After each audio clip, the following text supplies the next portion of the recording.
Hi, and welcome back to What's the Damage companion show to the incredibly well-known and popular real play D&D show, Roll for Damage. We're trying to stay cool here. We hope you are too.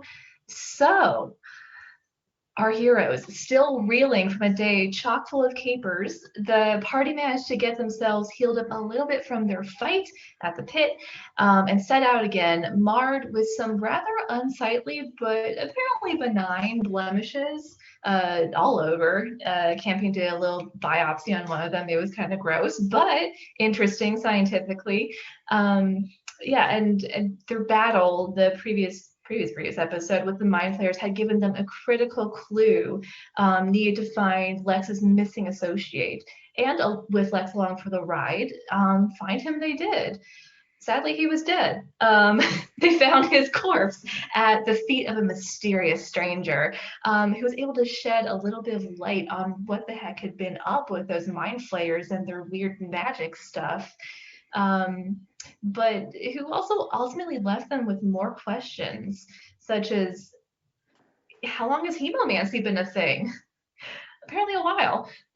Yeah, so that was exciting. We'll be talking about that, pondering some of those questions, and then later on we'll be talking about the struggles and triumphs of playing D&D online. As always, stick around after the stream for stuff and links and cool shit. I'm your host, Truth Venson, and this is What's the Damage?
Welcome back. We've got some exciting guests for you today. We've got Caleel, who plays Baltaim, and then we've got Jake, who plays Oriana. How are you guys doing today? One second, my computer is trying to restart. I have to really quickly stop it from doing that. I was like, oh God. Anyway, so exciting episode. One mystery down, but many to go, and so much more that your party does not yet know. Do not ask me why I decided to do this question in rhyme, but tell me, what is the damage this time? Ooh. About 48 heat damage, I guess. Oh, yeah. That sounds right. Topical. Topical. Topical. Anyway, so quite a bit happened during the episode. Quite a bit happened last episode too, especially involving your two characters. So that is where we will start. Let's talk about deals and dealing with deals. So, Baltaim, his desire to kind of like help out Oriana ended up getting him into a bit of a sticky situation. Could you talk about that? Yeah, I think I feel like that's just par for the course for Baltaim. You've not like yet gone into like Baltaim's whole like thing. Like they're like during the whole situation, like when Oriana was giving me hints, I was like, yeah, I think the Raven Queen, like this is not, I'm talking to Raven Queen is gonna be like a moot point. There's like no really good point of talking to Raven Queen. There's not a lot of wiggle room there, and I should have probably just went with my initial thought, which is to like go to Avandra. But ultimately it all ended up that way. But I think that's just kind of par for the course football team. He is willing to do bold and ridiculously stupid things for small, large problems. It's his method, Yeah. if you will. Yeah, so Baltaim is already a warlock, so he has a bit of experience with deals, although he's perhaps not a typical warlock. If possible, if you're not going to spoil anything, could you tell us a little bit about like how he came to be into the service of the Raven Queen, like what's up there? Um. Um. We kind of been we've kind of he's mentioned it before. He's like said it before. Like and then again, like nothing like is technically like really like super secretive about like what he's like how like what he's learned and what he's done. But he was in his point of view wasn't quite of a useful like adventurer, I guess. His sister was sort of like kind of taking him along to like just kind of show him like what like this like Avandra like thing is kind of like, and when he Showing got him the ropes. Yeah, showing him the ropes a bit, and whenever he got they got ambushed by a bunch of undead, and he was like one shot, like get out of the way, and then like it was basically like she was protecting him more than he was helping, contributing, and that ultimately that waking up, not knowing where he was at, not knowing where his sister was at, was ultimately wanting to get that power to even just get a chance to even like be helpful and try to get his sister back from wherever he doesn't even know where she's at. So he needed somebody's help.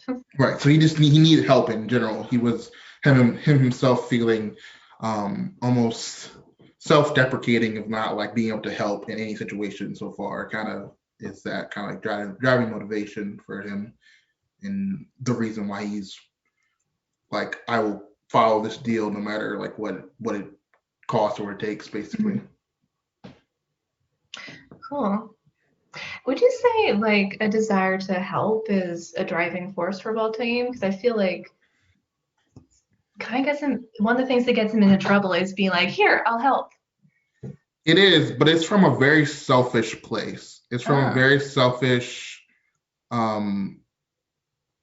like helping strangers necessarily is like, I guess maybe, but like it's not really like, if this was just some stranger that was gone about, he might have helped because he was right there. Like he might help strangers because he's there in the moment. It's like, I'm not just gonna let someone just get murdered. Like, okay, but like I think it's from a very like base desire of like, that's my family. I need to find and protect and whatever I can do, help any way I can.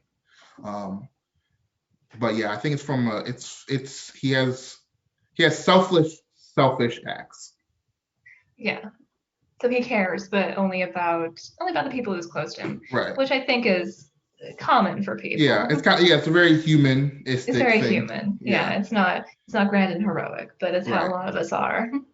Cool. Although something I did think was interesting was when Baltaim and Oriana were speaking about like the deal that they now shared.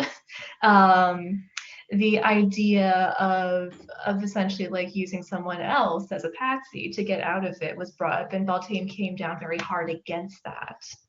Yes. Yeah. Talk about that.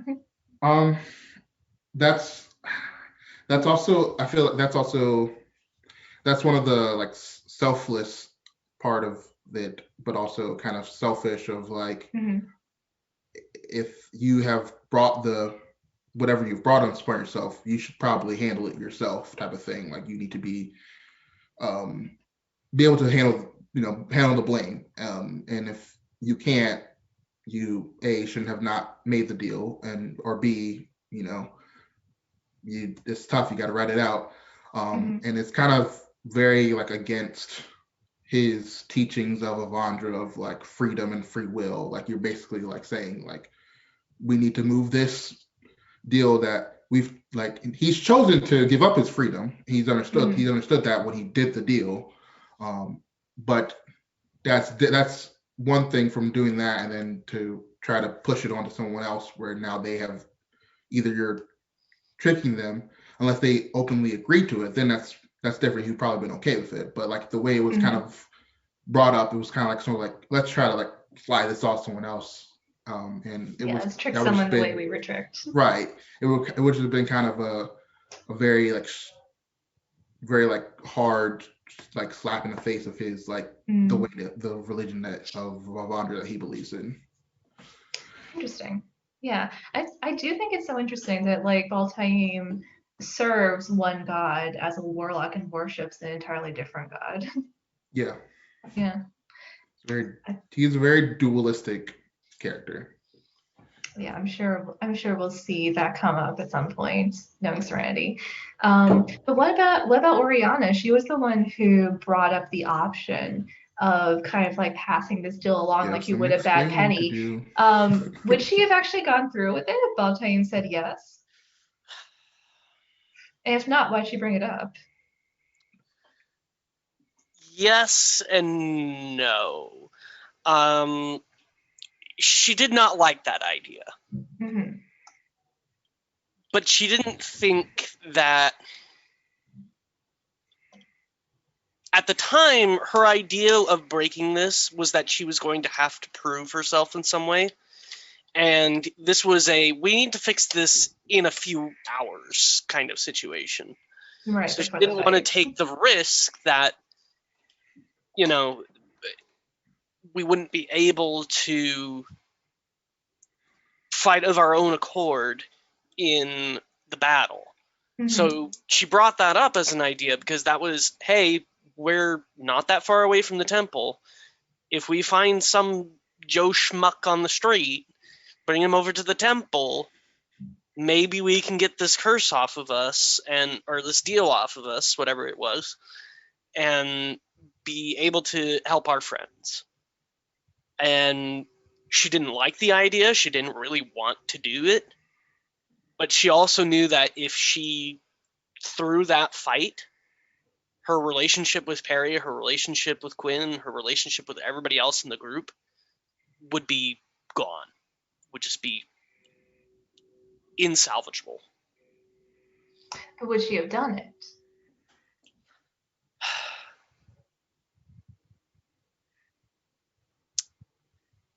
If she felt like she had no other option, yes, I think she would have. She would have hated herself. She would have never forgiven herself. She probably would have, when the party got to Riverin, just maybe stayed home and stopped traveling with them. But if she felt like it was the only option, she would have. And because she talked to Baltaim, she realized it shouldn't be an option. Uh-huh. So she doubled down on her efforts to try and figure out another way around the problem. And that's when she started talking to Asmodeus. Or Asmodeus started talking to her, really. Yeah, more. Baltaim would have totally threw that fight, by the way. I was just gonna throw. Yeah, that's why I thought it was interesting too, because like this fight was not life or death. Like you could have lost, and it wouldn't have mattered. Well, Baltaim maybe feels that way, but Oriana was already in Quinn and Perry's shit list at that point. Yeah, but like hypothetically, is her friendship with Quinn and Perry more important than the life of a stranger? Yes, absolutely. Interesting. Quinn and Perry are her first real friends. The whole group is her first real friends, but Quinn and Perry especially. Quinn because of what happened in session 0. Mm-hmm. And Perry because she just relates to her so much, and she thinks Perry is this amazing person, and she wishes she could be more like Perry. Oh, cute. Perry would never have even considered doing that, though. No, but again, that was the whole thing. Like, in Oriana's head, if I throw this fight with the relationships as rocky as they are, I won't be able to explain why. They'll just think that I did it. They'll think I'm, throwing a temper tantrum because I don't want to do this or something. It'll destroy my relationships with them. And she did not want that. So that's the only reason she considered it. Yeah, I would have made it. Baltimore would have made it very obvious that he was purposely throwing the fight. Mm-hmm. As obvious as possible. Yeah. If Perry and Quinn were not already mad at Oriana, she probably would have just been like, well, we'll need to figure out a way around this, and then maybe try talking to Asmodeus, but not really have cared if it ended up being that they had to throw the fight. Gotcha. I do think that's an interesting similarity that Beltane and Oriana have, though. They both care in theory about the world, but mostly care about the people who they're close to. Oh, Oriana definitely cares about the world, but not the individuals in it. If it's between some Joe Schmuck who... Joe Schmuck is part of the world. She was arguably. Thinking... Okay. Lawful neutral change? Hey. No, yeah, that's an apt description of Baltimore. He's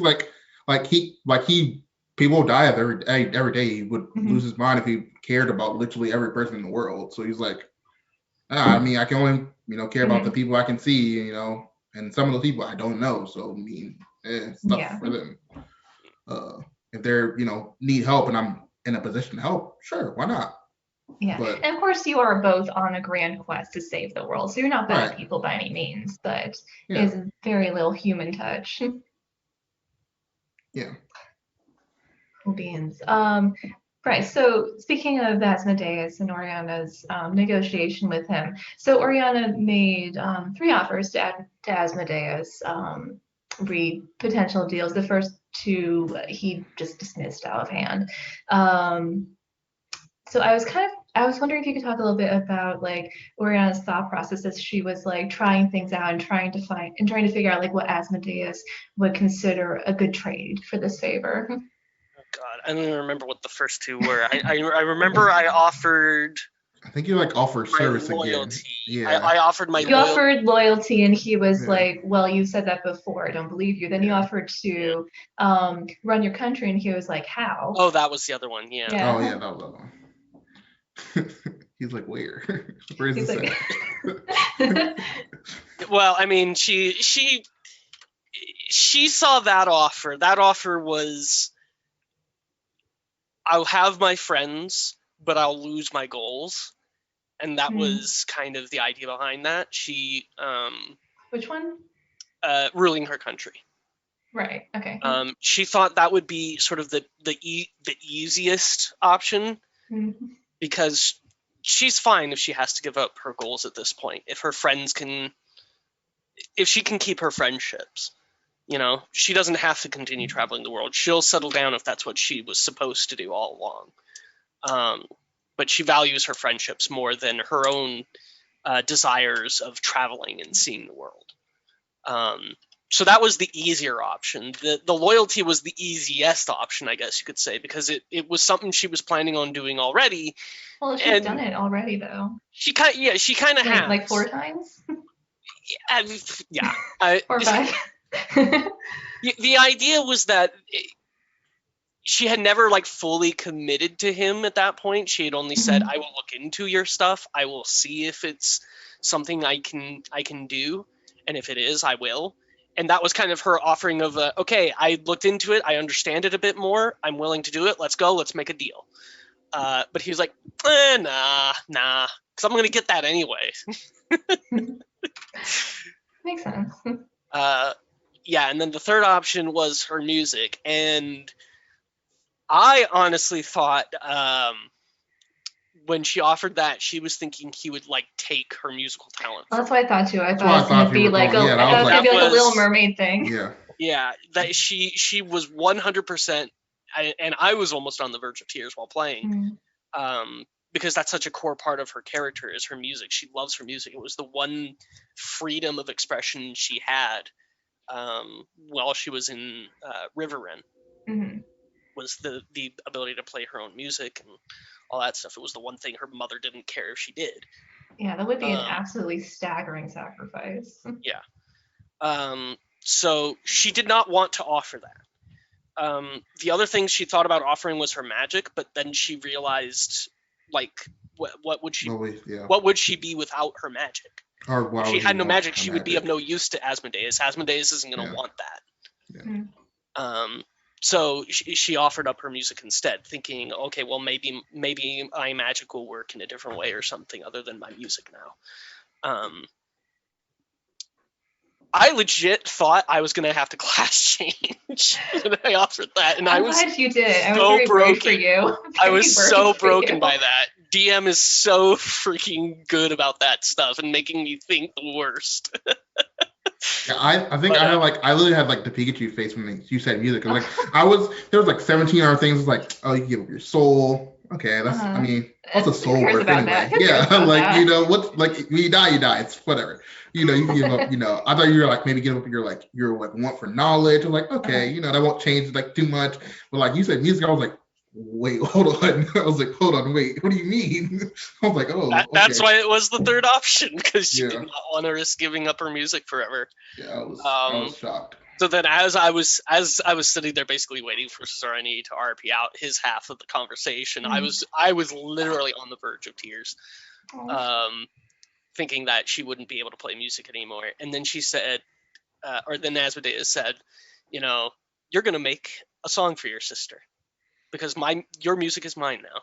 You're gonna make a song for your sister. You're gonna, showing her how much you care about her, how much you respect her, how much you appreciate her. And I'm just like so like equal parts relieved and just elated that I was literally like I was on the verge of tears. Tears may have started sneaking out. Mm-hmm. A little bit. Just a little bit. Something in my eye. I was cutting onions. So, like, how does Oriana feel after receiving her instructions? Like, obviously, she was expecting much worse. So were you in real life. But is this still a hard ask, or is this something that she's absolutely happy to do? Oh, she's already been doing it. In the last session, whenever I said she was working on something in her notebook, that's what she's working on right now. Mm-hmm. She's working on the actual music. She's going to try and put lyrics to it. I'm halfway tempted to try and hire somebody IRL to make a song for Perry. Ooh. I'm just trying to think like what would be the logistics of that and where I should look for things. Because I have no musical talent. I have a friend who sings very well who might be interested if you ever like end up writing lyrics. If they are willing to write the song, I can write the real lyrics. Neato. For money, obviously. But of course. I wouldn't. Yeah, I would offer to pay. Yeah, I would offer to pay. Cool beans. So something that I was very curious about, like during this whole thing, was when Oriana offered to lead her country. What does that mean? Like, because the implication, or that I interpreted at least, was that she would lead her country for Asmodeus. That's a whole country that you're giving over to a god. Is that what she meant? And yes, if not, then how is that a deal? She offered that. It's kind of funny actually, because she offered that both as a test to see if it was something that he wanted of her, if he wanted her to be the leader of her country, if that's like what her destiny was supposed to be. And she also was doing it to kind of test him to see if he really is, deserving of the bad credit that he has. In traditional D&D lore, if somebody offered to rule a country in favor of Asmodeus, I feel like traditional Asmodeus would be like, an entire country of souls? Yes, please. So she was kind of doing that as a way to kind of see, like, is he really, because I mean, he's still like lawful evil, I think, even in Serenity's world, but is there a ultimate goodness to his actions? Is he just like, oh, you're going to give me this thing for free? Yes, give it to me, please. I would love a country of souls, to harvest and torture for all eternity. Or is he going to just want her to lead her country the best that she can, to be a leader? And that was kind of what she was understanding from her lessons on it, is that that leadership is a big part of his worship. Mm-hmm. So if that's a big part of his worship, then Oriana leading her people would be a grand example of her following his tenets. So if that's all he wanted from her, then fine. That he's a decent enough person, and she'll take up the mantle of that. And if he wants all the souls of a trill, then that's going to just kind of prove to her that he's not who he says he was, or rather that he is who everyone else says he is, and that she would have to find some way of fighting him, because that's not an okay thing in her book. She will fight the gods on that shit. Did she actually get an answer to that though? Because what he said was, "I don't think you can do it." Yeah, Yes. That's what I was thinking. I was thinking potentially he just didn't see an actual realistic he was like, "Well, avenue. how are you gonna do that, Yeah, Oriana?" I would love that, but what path do you have to actually do that? Type of thing. What path does Oriana have to take over a country? Is she planning a coup? Is there a coup? Are you gonna do a coup? Jake, are you gonna do a coup? I don't know if this has come out on. No, this has come out on stream. It's been mentioned a couple times. The man she was supposed to marry. Yeah. Oh my god, I'm blanking on his name. Mm-hmm. Him. You know who you're talking. That dude. Yeah. Cade. Yes, Cade. He is one of the 3 leaders of the country. Uh-huh. So if she married him, she would be in a prime him. Right. Got it. Coup. Yeah, coup. Probably not, because she doesn't represent. I believe he's the strength of the triumvirate, if I remember correctly. She doesn't embody that, but she would be in a position to theoretically become one of the leaders. She killed him. She killed him. Is that how inheritance works in Oriana's homeland? Like it goes to the wife? No, it's not like. So there's 2 other leaders. If she was the wife of one, she would have a better chance at becoming. Well, she'd have to kill the other 2, obviously. Also, when she saw consolidate. When she had her vision too, the vision of her standing by Cade's side. That to her was she could be the ruler of a trill, that she could be at least influential in the country, to the point of, if not governing, then being influential within the governance. Does that count as ruling? I mean, it could eventually. Politicians work their way up. Interesting. I do really want to see Oriana at home and see like how she functions in her native environment, as it were, because we've seen her as a fish out of water this whole time. I really want to see what she's like amongst other Caleel nobles. Yeah. I want her to talk big shit. I want her to just balls out, just like, you do this, you do that. I just want her talking mad shit. Yeah, screaming at servants. We don't need to worry about what it's going to be like in River. That's so far off. We don't need to worry about that for years. Oh yeah, I'm sure it'll never come up in this campaign. I'm sure it won't be like the second place we go after we're finished here. Lovely. Okay. Guys, I lost the talisman. Oh shucks. Oh shucks. Guess we got to take the long way. In fact, let's go all the way around the world. Let's just take some sightseeing tours. Yeah, the scenic routes. Yeah. It's not like we're on a deadline or anything. It's all cool. Yeah. Wonderful. Okay, I do want to talk a little bit about the latest episode. So we're going to try and squish this into like 5 minutes because we went over. Awesome. So what was it like being on a mission with Lex again after such a long time? It's been a bit since you worked with her directly. I'm trying to think if we ever actually worked with her directly, did we? More directly, at least. She saved us. We saw her in Cage Barrow. Oh, well, in that case, what was it like being on a mission with Lex? That's the only time, really. It was pretty cool. Yeah, Perry and Cindric had more of the interaction and kind of to deal with, like have interactions with Lex, but it was good. Someone that was competent in sneaking into houses and stuff. Our group is like anti like breaking and entering. We need a rogue so bad. Oh, you guys. Yeah, Cindric's like the closest thing you have to a rogue, and he's absolutely not a rogue at all. And he's a giant of a man. The opposite of a rogue. But yeah, it was cool. I mean, like it was, but like I feel like we didn't really, at least the people outside didn't really have like the Lex experience. Yeah. Like she opened the door and then like snuck in. We were like, oh, that's so fucking cool. She's gone.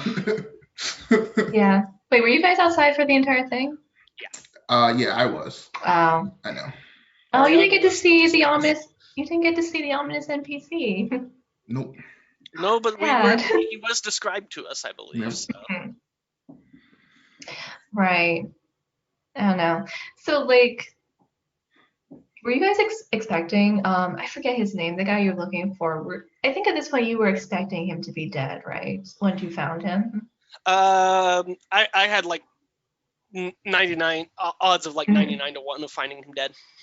Dead was like last thing on my list, to be honest. Oh, really? You were in another dimension or something? Yeah, I thought Dead was it was like, oh yeah, like very likely Dead's on there, but like I was like, oh, he like totally opened like a portal to like whatever mind flayers, the actual sea or something like that. Like I thought maybe he was like trapped inside his book, maybe like that was like one of my things I had in my brain, but like Dead was up there, but like that was like the last thing. Like he could be dead also. He could also be dead. It could be something simple. Highly likely he is dead, but I would want him to be in like a book with like nightmare witches and stuff. And what? Yeah. Once we ran across the mind flayers, I kind of had a feeling he was dead. Yeah. There was or changed. To be honest, I completely forgot that the mind flayers could do that until we got it mentioned in that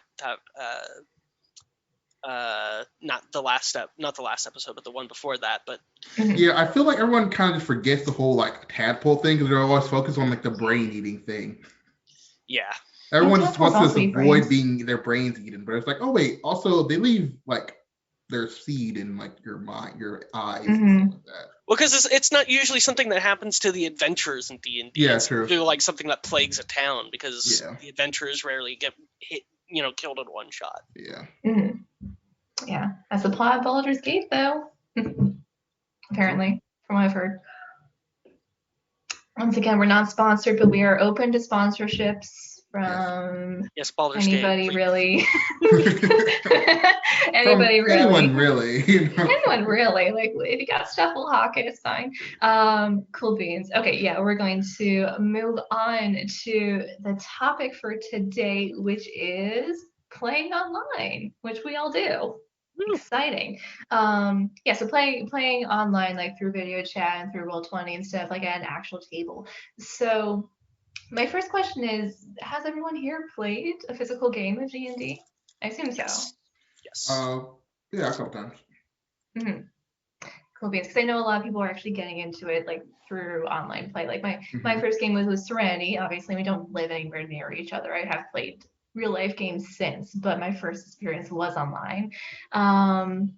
So in that vein, like, was your introduction to D&D through an online game or through like a traditional table game? My very first D&D experience was in person. It was right after high school, right before college. my best friend invited me. I've told this story multiple times, I think, but my best friend basically invited me to come over and play. He had his like level 3 character and my level like 1 character just starting out, run through a little like haunted house type mission, and I think it was like 2nd edition, I wanted to say. And then we played a game together with the whole group the next weekend, I think, going into all hours of the night. I think we actually went more than 12 hours, so it's great. But I just remember being at the boss fight and the turns taking so long that I actually fell asleep. Oh, fun. Yeah, I'm pretty sure, like 98% sure that my first experience was was online. And it was, I want to say it was Strahd. I want to say I played Strahd for like was my first like not Strahd, but like the Death House. Yeah. Like pretty cool thing. Was like my first introduction to D&D.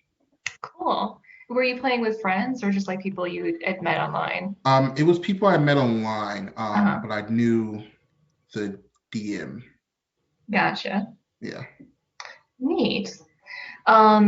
So since we've all like done tabletop and virtual tabletop, what do you think the major differences are between playing like face to face and playing over video chat or voice chat or however you do it?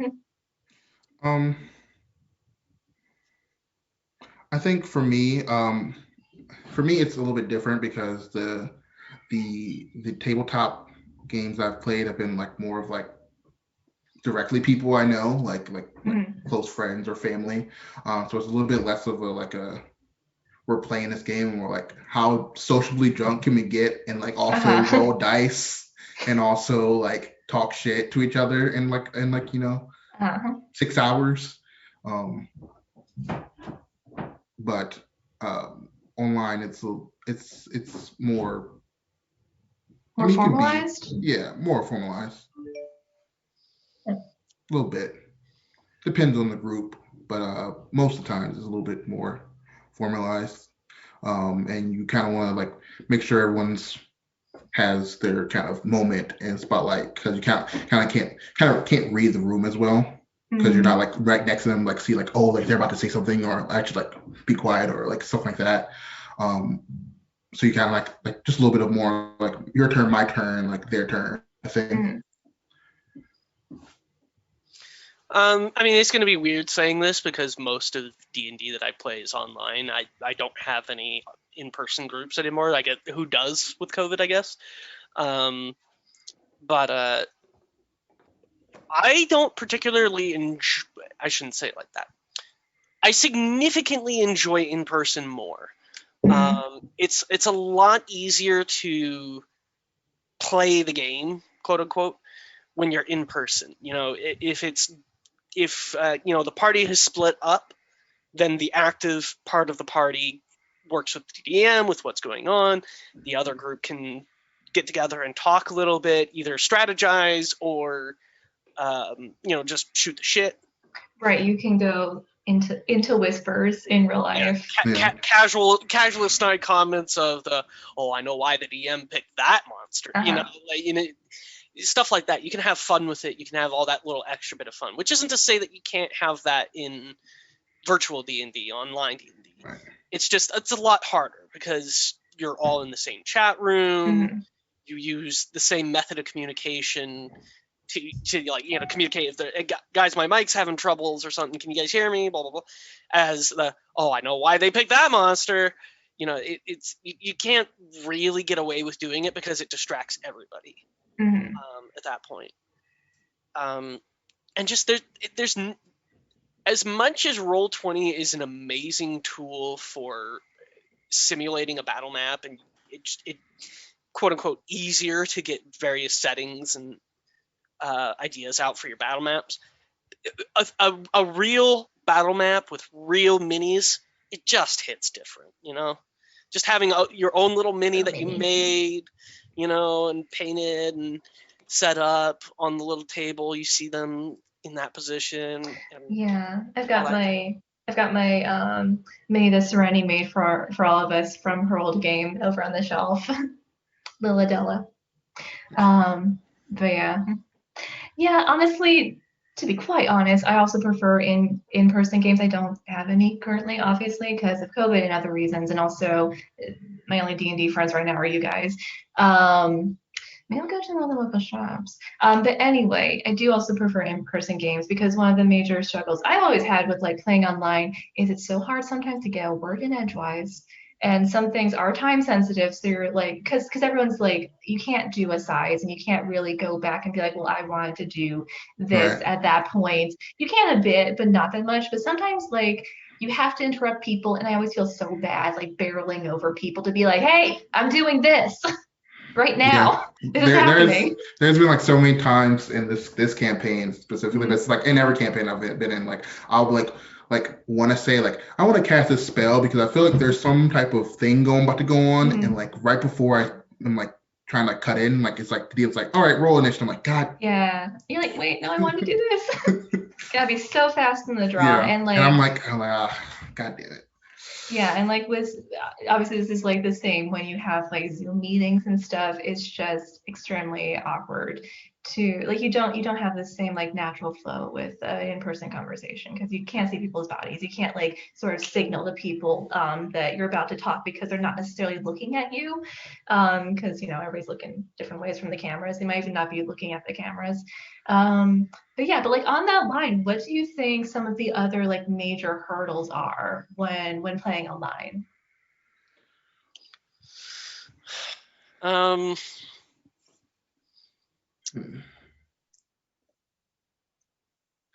I mean, other than like some like to going back to what Jake had said, like certain like audio things, like having good internet connection, having decent audio sounds. If you're like webcamming, decent web, you know, web uh, picture, Yeah, like those quality. kind of like hardware type of things are kind of like it's kind of a hurdle too, because some people like just either don't want to or can't like shell out to like for a hobby necessarily to like Mhm.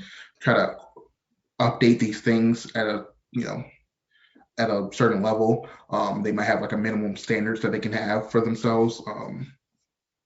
I mean, that's kind of like one of the big things, kind of like a barrier between like just kind of casually playing and playing online. I feel. uh, yeah, that's definitely one of the bigger issues. The big issue I've noticed with online play um, is not what like everybody says about people get distracted and phones and things like that. I mean, that's an issue Mhm. that happens at the table though too. It's less of a problem at the table because you're in the same room, so it's easy to get somebody's attention back or Mhm. something like that. But the problem I notice is that real life tends to get in the way. Um, when you're at a place at a table, that is what you are doing. Mhm. That is where you are. But when we're playing from our homes, whether it's because of COVID or because the distance is too great for people to meet, like for us, life gets in the way. Jay's power going out, for example, it's happened once or twice to him where the power's just been out in the area, so he can't play. Mhm. Even though he's ready and able to play that day, he just can't. Um, I myself have had to cancel our Wednesday games for the last 2 weeks because of school stuff. One because the first week because um, of a meeting I had that was going to be around the same time as when we start, and then last week because senior grades were due. So even though I really wanted to play at that point, and this is more so because of virtual learning and all that stuff that's been going Mhm. on, rather than the specifics of we're playing online, I just didn't have the time to prepare for that. Whereas if we were to go to a physical table, like I'm here, this is what I'm doing, we're focused, we can have our game. Interesting. So, do you guys like have any advice for overcoming some of these hurdles? Like, what can you do? set aside time to make sure you have everything you need. Yeah. Obviously, like with the Jace power going out, probably you can't account for that really, but you can make sure that you have as few distractions around you as possible. You can make sure you have your notes ready to go and things like that. You don't need to worry. Yeah, I don't know where I was going with this. I was starting to trail off. I would say to that point, because I mean, even like this happens in real life tabletop D&D too. Sometimes your car is broken down, so like things happen in real life too. Sometimes you can't make a real session. But I think having like making sure like, hey, we're gonna play Fridays at this time, and if this is too much, we can do bi-week, like we'll have bi-weekly, and if it's like shorter, condensed, like maybe 3 hours out of 4 or 5, like making sure like the allotted time is like good for everyone, and like there's no issues that they can foresee, because I mean there's always going to be issues that you can't foresee, but I think having like a lot of times where you're making sure like this is good for everyone. If you and there's also like you can like if you see that this person every session is coming in late, like an hour late, maybe say, hey, let's have our sessions be from instead of 8 to 10 or 8 to 11, it'll be 9 to 11. So it'll be like a little shorter, but we just we'll just try to keep going with the shorter, because now we can just have everyone there to make sure it's kind of like a group effort. I think that could help fix some of those certain like things, like kind of things you can control, because you can't really control like internet going out or power, stuff like that. But that's just kind of how life works, though. Yeah, we're all at the whims of the weather. You can have a snow day too and not be able to go to an in-person game. So Jake mentioned this. Do you think like getting distracted or lack of attention is more of an issue in online games than it is in in-person games?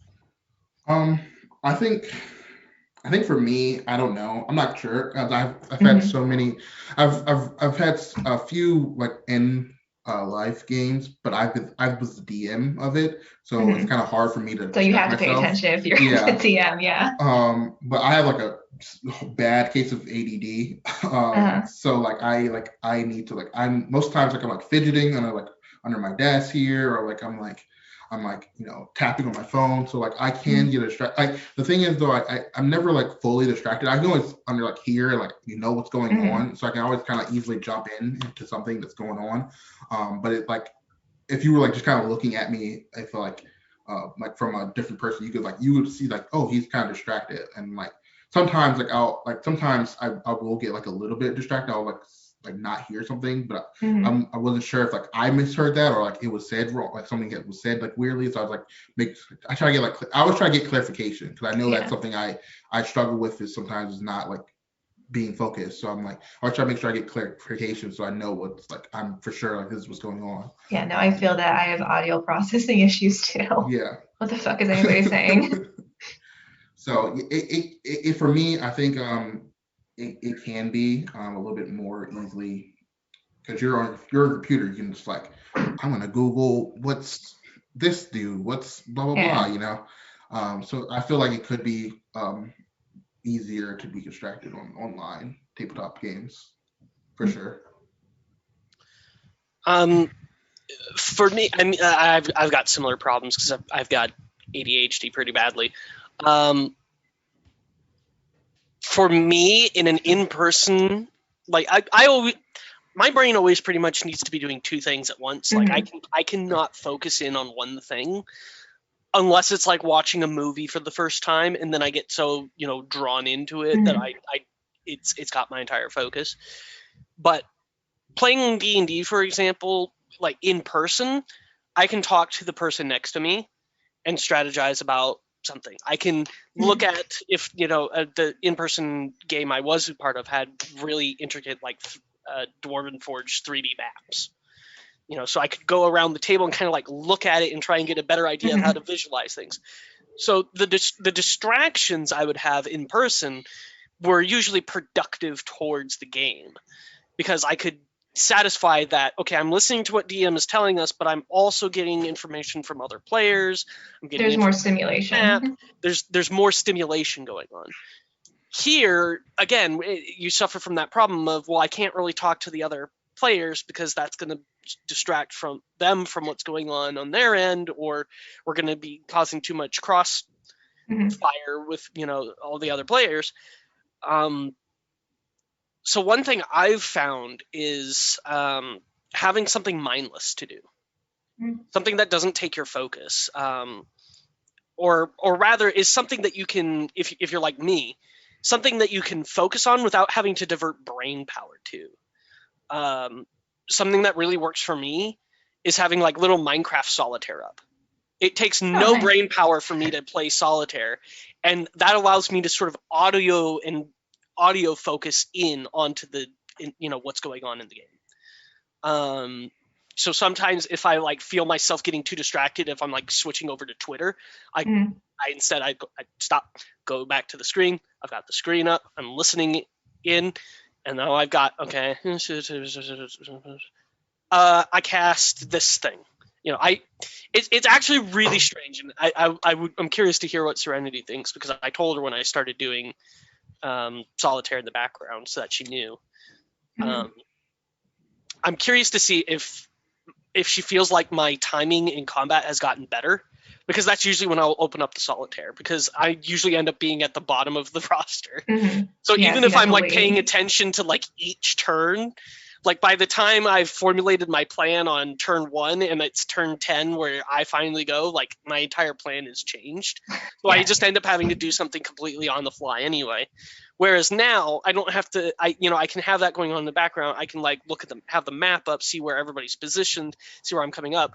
Oh, 2 more guys and then it's my turn. I should really focus in here and make sure I know what I want to do. Okay, this is the battlefield situation. This is the spell that'll work the best. Cool beans. Yeah, honestly, I don't think anyone 100% pays attention in combat. You can't, really. It's just too much. Cool beans. So we've been kind of ragging on online playing. What do you think the upsides are? Like, obviously, accessibility has been expanded dramatically since like the advent of Roll20 and other sites like that. I would say Jay had said something earlier that I disagree with. I feel like because it's like you're on the internet, like map selection is literally at your fingertips. It's vast. Like you can on the fly map tool like very easily on like Roll20 stuff like that, because you just like, while your players are like still talking, because players talk for hours, you let them. You can be like, oh, they're going into a crystal cave. You can like crystal cave maps. Boop. Yeah. I've had this planned the whole day. Are you impressed? I knew you were going to do that. I've known for weeks. And just like copy paste the tokens I was going to have for this fight into this map. There we go. I'll give Roll20 that. You can really make maps like within just a couple of minutes if you're really quick with it. That's definitely one of the good things about it. One of the other good things, we talked about how life can get in the way sometimes because you're in your own home and whatnot, and stuff can just happen in the background. But that's also a good thing about it in a way. The big problem I've always had with in-person sessions, schedules.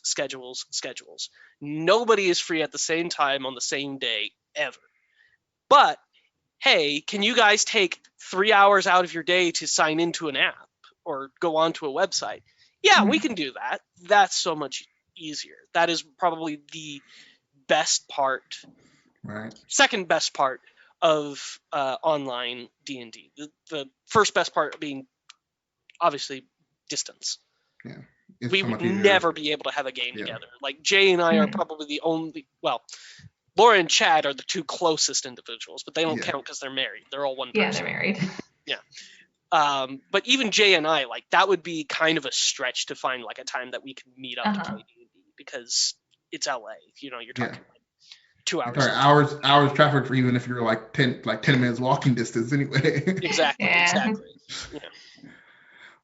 Yeah, I think that I feel like accessibility for sure.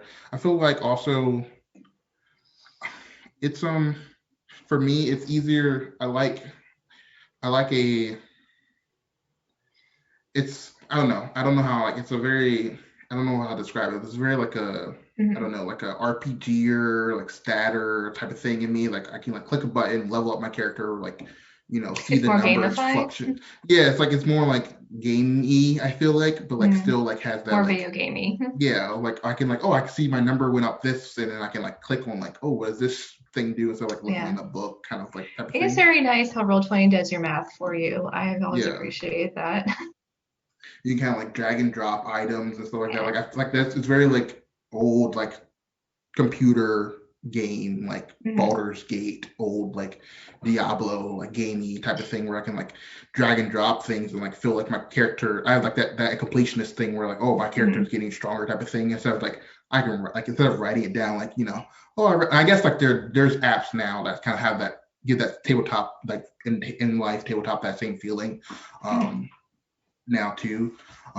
But I feel like that is definitely like a weird thing that's like for me that's like I feel better because of this for some reason. Mhm. But yeah. Yeah. I think some people do like hybrid games now where they'll be at a table, but they'll have like Roll20 open on their computers at the hmm table. Yeah, I've Yeah. seen like tables with like legit like screens set into them and like they Uh-huh. have like Roll20 or like Forge or whatever. Yeah, or like D&D Uh, Beyond, whatever. yeah, and then I have it in the middle of the table and they'll have like maps and stuff they can like That's send from cool. their phones and stuff like that. Yeah. They have like NFC chip minis that they'll like can like place on it and like they'll like go on it. Like I've seen them with like some like sweet decked out like Uh, hybrid stations and stuff. that is super cool. I'm waiting for someone to have like one of those little uh what are they called? Like hologram tables like they have in like sci-fi shows. Oh yeah, Very yeah, yeah. classic. Yeah, I'm waiting for Like that those for Google D&D. 3D tables. Yeah, Obviously, those aren't widely available to the public at the moment, but someday, I have faith. yeah. Someday we'll have those little 3D things. Okay, it'll be cool. So I think we have time for like one more question. So when it comes, we've been talking about like playing in person versus online. What's it like running in person versus online as a DM? I feel like in person there is a lot more herding, like cat herding.